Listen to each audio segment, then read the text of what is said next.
Еркебұлан Тоқтар не үшін жеңілді? Осымен Еркебұланның карьерасы бітті ма, ары қаратай не болады? Мен бұны энергия состояние және нейрофизиология ғылымы бойынша соның көзқарасымен айтатын боламын. Олай болса, каналға жазыл, комментарий жаз. Олай болса, менің есімім Нұрбапа, мен ішкі жүйесі методикасының авторымын. Кеттік. Еркебұлан Тоқтар кім? Еркебұлан Тоқтар ол ММА, бокс деген спорттың осындай салаларымен айналып жүрген спортсмен. Ол актер, ол блогер, ол осыдан бөлек басқа да өзінің жобалары бар. Негізі осы біраз салаларды біріктірген адам. Енді соңғы Марселмен болған бойында қарасақ, Еркебұлан бұрынғы Еркебұлан емес. Байқалғаны бұрынғыдай агрессивный атакалар жоқ. Негізі, хотя Еркебұланның денесі де ұзындау келген, қолдары ұзын, преимущество болған. Бірақ неге осылай болды? Енді олай болса, бұл сұраққа тереңге кірейік. Жалпы Еркебұлан ол спортсмен, спортпен айналысады. Спортта білесіздер, спортта сенің қарсыласың, ол да дайындалады. Сен де дайындаласың. Негізгі спортсмендер 95%-ға миссияны орындай дайындалады. Бірақ соңғы 5% дайындық бәрін шешеді. Ол қандай дайындық? Ол кәсіпкердің денесіндегі ресурсы, психологиялық күйі, ішкі состояниясы, энергиясы өте маңызды осы жерде. Енді Еркебұланның өміріне қарайық. Ол актер. Мен негізі біраз киноларын қарап шықтым. Киносы көп екен. Өте жақсы актер. Кино түсіру үшін сен кәдімгідей образға кіруің керек, сценарий жаттауың керек, баруың керек, түсуің керек. Оған фокус кетеді, уақыт кетеді. Одан бөлек оның басқа да жобалары бар. Ол рекламаға түседі, блог жүргізеді. Біз өзіміз қарапайым бизнесте контентті жүргізіп шаршаймыз. Ол қалай үлгеріп жүр осының бәрін? Былайша айтқанда, үнемі фокусы оның жобаларында жүреді. Егер сенің фокусың қай жерде, энергияң солай бағытталады. Қай жерге фокусты бағыттайсың, энергияң солай бағытталады. Қай жерге энергия бар, сол жер өседі. Ал Еркебұланда үнемі киноға түседі, жобалары бар, рекламаға түседі, сонымен қатар спортпен де айналысады. Соңғы кезде қарасақ, соңғы жылдарын үнемі тоқтамайды, шапқылап жүреді, шетелге барады, перелет, оның бәрі мына организмге әсер етеді. Мына нәрсені ескеруіміз керек. Соңғы кезде өте көп жобалармен шапқылау, фокустың шашырауы, энергияның жан-жаққа бағытталуы, ол тікелей адамға әсер етеді. Енді мына нәрсені түсінейік. Нейрофизиология ғылымы бұл біздің психика мен денеміздің ішіндегі процестерді зерттейтін ғылым. Енді мынандай нәрсе бар. Біз не істесек те, әрекеттің бәрі дене арқылы істелетінін сезінуіміз керек, түсінуіміз керек. Өйткені денеде ресурс болмаса, адам ешқандай нәтижеге жете алмайды. Білімің көп болуы мүмкін, опытың көп болуы мүмкін, бірақ денеңде ресурс аз болса, соның деңгейінде нәтиже аласың. Ол не деген сөз? Менің денем ол биологиялық организм болғандықтан, ода небір химиялық процестер жүреді. Мен үнемі жұмыс істеймін, еңбек етемін, шапқылаймын. Мен не істеп жатырмын? Энергия жұмсап жатырмын. Шаршау, содан кейін эмоционалдық жаңағы қысымдар бар, уайым бар, стресс, үнемі бір мәселені ойлаймын, оның шешімін шығаруым керек. Бұның бәрін денемен сезінем. Дене жинайды. Дененің өзінің еске сақтау қабілеті бар. Дене балалық шақтан бастап бүткіл ауыртпашылық бәрін денеге жинайды. Содан кейін оны ұстап тұрады. Бірақ осын ұстап тұру үшін энергия жұмсайды дене. Бірақ оны біз дұрыс босатуды білмейміз. Оны қалай босатылады? Ол жерде активный отдых керек, дұрыс әрекеттерге демалу керек, уақыт керек та, өйткені дене өзін қалпына келтірем дегенше уақыт керек. Содан кейін денедегі қалықпаған қысымдарды, қорқыныш, шаршау, стресс, оның бәрін шығарып үйренуіміз керек. Енді еркебұланның жағдайына келетін болсақ, үнемі әртүрлі проекттерді жүргізіп жүрген кезде демалуға уақыт жоқ. Өйткені бойға шығады, бойға дайындалу керек, контент түсіру керек, проекттер бар, рекламаға түсу керек, киноға түсу керек. Ал оның әрқайсысына сен тек қана бар съемкаға түспейсің, іштей дайындық керек, образға кіресің, состоянияны реттеуің керек. Содан кейін ол проекттің бәрі жауапкершілік, ол жүктің бәрін мен көтеріп жүрмін. Маған байланған, маған ақша төлеп жатқан болса, мен оны жауапкершілік ретінде алып шығуым керек. Бұл да жүк, бұны да мен сезінемін, денемен көтеремін да. Осының бәрі денеге жиналады. Енді еркебұланның случайында осының бәрі денеге жиналған. Одан бөлек салмақ тастаған. 10 килограммнан артық салмақ тастаған. Енді салмақ тастау организм үшін қалай әсер етеді? Негізі 120 килограммнан 10 килограмм тастаған жеңілдеу, чем 90-нан төмен болса салмақ, ол кезде 10 килограмм тастау деген организмге өте үлкен стресс. Ол жерде өте көп қимылдайсың, әрекет жасайсың, жүгіруің керек, әртүрлі жаттығулар, күш жұмсап жатсың, энергия жұмсап жатсың. Білесіздер, Хабиб салмақ тастап жатқан кезде беговой дорожкада есінен танып құлаған видеосы бар. Сол сияқты еркебұлан салмақ тастаған кезде бұл жерде қанша энергия жұмсалып жатыр. Содан кейін тері шығады, терімен бірге организмдегі минералдар сияқты пайдалы нәрселер шығып кетеді. Содан кейін біздің денеміз қалай жұмыс істейді? Дене артық майларды босатып жіберіп жоғалтып жатқан кезде қауіп режимін қосады. Қауіп төніп жатыр деген. Түсініп отырсыздар ма?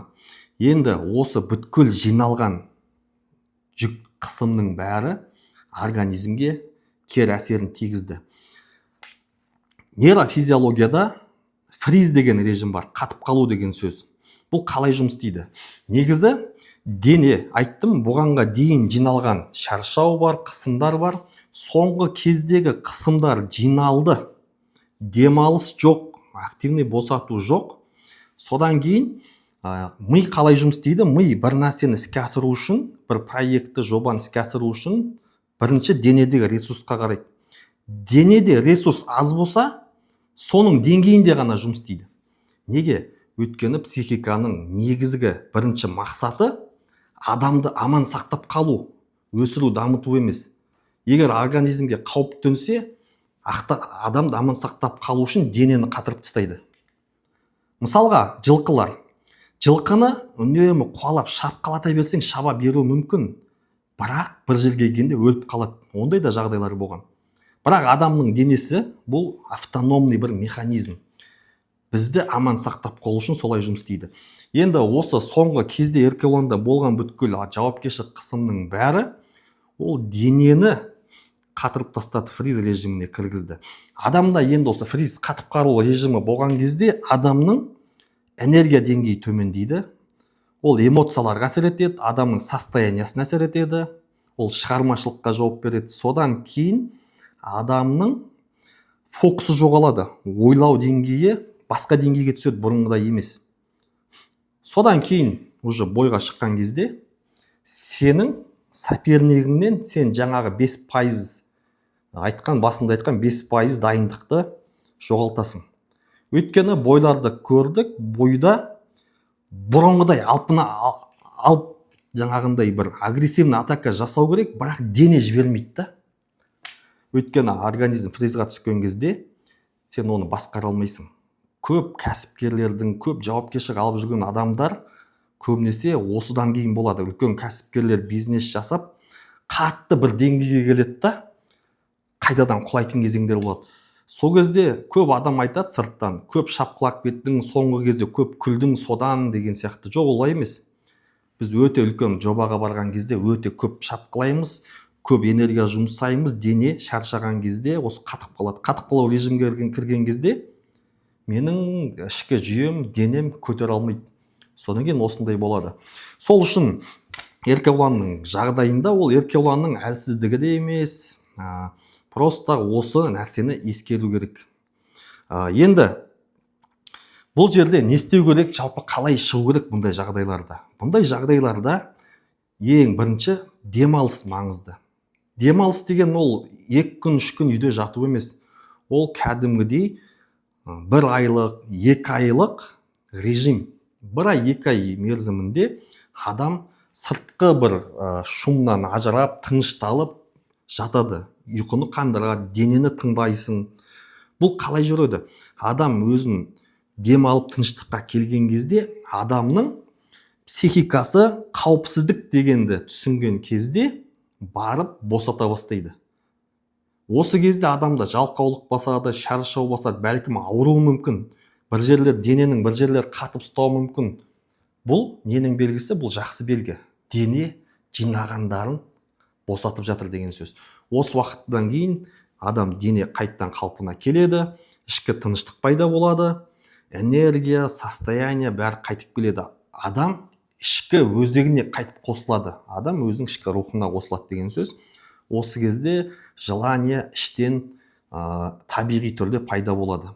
Бұл маңызды этап.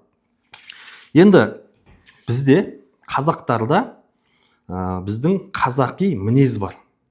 Бұл тоқтамау деген, ерлік көрсетуім керек деген нәрседе біз қазақ жігіттері үшін әлсіз болу деген ол категорически болмайтын нәрсе. Біз солай қалыптасқан, бұл кезіндегі батырлардан, жаугершілік заманнан қалған нәрсе. Мен тоқтамауым керек, мықты болуым керек деп.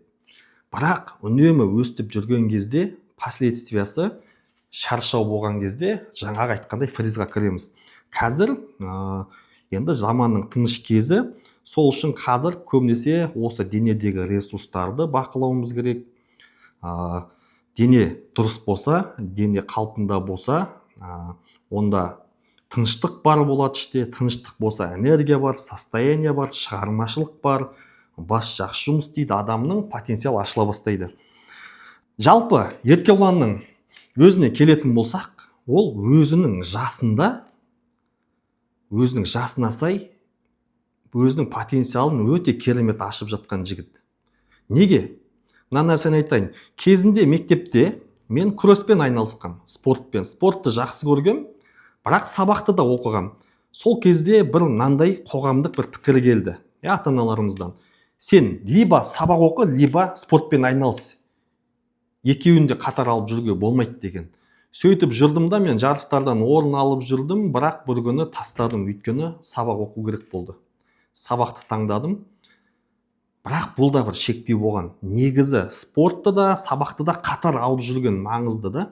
Өйткені қазіргі уақытта біз бір сала емес, мына денсаулықты да, бизнес, карьераны да қатар алып жүріп үйренуіміз керек. Бұның жақсы мысалы ретінде Еркебұлан. Ол актер. Актер ретінде жақсы актер негізі, өзінің деңгейінде жақсы. Блогер, реклама жасайды, жобалары бар, және спорт. Енді осыны біріктірген, және ол ақшасы бар спортсмен. Өйткені көп спортсменде мықты болуы мүмкін, бірақ ақша жетіспейді. Ол ақшасы бар спортсмен. Оны спортсмен ретінде сыйлайды, үнемі шақырады, онымен жұмыс істегісі келеді. Неге? Өйткені ол танымал аудиториясы бар адам. Сол үшін бұл, былайша айтқанда, әлемдік деңгейге алсақ, Макгрегор деген бар. Мысалға, Макгрегорды не үшін? Макгрегор ол ақшасы бар спортсмен, ол тек қана жай спортсмен емес, ол пиарщик та еще. Тура осындай жақсы. Сол үшін өзінің жасына сай өте керемет нәтиже жүргізіп жатыр. Енді қазір ол жеңілді. Осындай үлкен жеңістік көтеріп келіп, біраз уақыт жеңілген, ол біздің Қазақстан үшін өте қиын. Өйткені біздің қазақ халқы өзінің геройын жақсы көреді, и геройы үнемі биіктен көргенін қалайды да, бірақ құлағанын қабылдай алмайды. Мысал ретінде Геннадий Головкин кезінде чемпион болып жеңіп жүрген кезде бәрі жақсы көріп жүрді. Бір жеңілгеннен кейін көп адам бұрынғыдай қабылдамай қалды. Енді бұл енді қоғамның өзінің қалып несі пікірі осындай. Олай болса, қазір еркебұланға не істеу керек? Еркебұлан осы жерде қоғамдық пікірге ілесіп өзін жоғалта ма?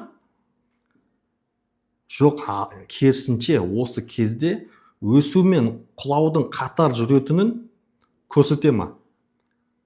Құлағаннан кейін келесі өсу бар. Ол қалай жүреді? Қазір құлағаннан кейін ең бастысы еркебұланға тынышталып, дем алып, денені қалпына келтіріп, энергиясын, состояниясын қалпына келтіріп, тыныштыққа келіп, өзінің ішкі жүрегін тыңдаса, ол өзінің ішкі импульсына қосылады, ішкі қалауы оянады. Содан кейін, тыныштықтан кейін ол келесі жаңа деңгейдегі еркебұланға шығады, ары қаратай жаңа деңгейге шығады. Немесе қоғамның пікіріне ілесіп, елдің үмітін ақтаймын деп өзін жоғалтуы мүмкін. Бұл да біздің қоғамда көрініс тапқан нәрсе. Көп чемпиондар бізде чемпион болып келіп, бір кезде ол уақыт өткеннен кейін өзін жоғалтып жатқан адамдар бар. Сол үшін мына нәрсені ескеруіміз керек. Спорт саласы ол оңай сала емес. Спорт саласында сен керексің, когда сен жеңіп жатқан кезде, когда сенің денеңде күшің бар, жекпе-жекке шыға алатын кезіңде.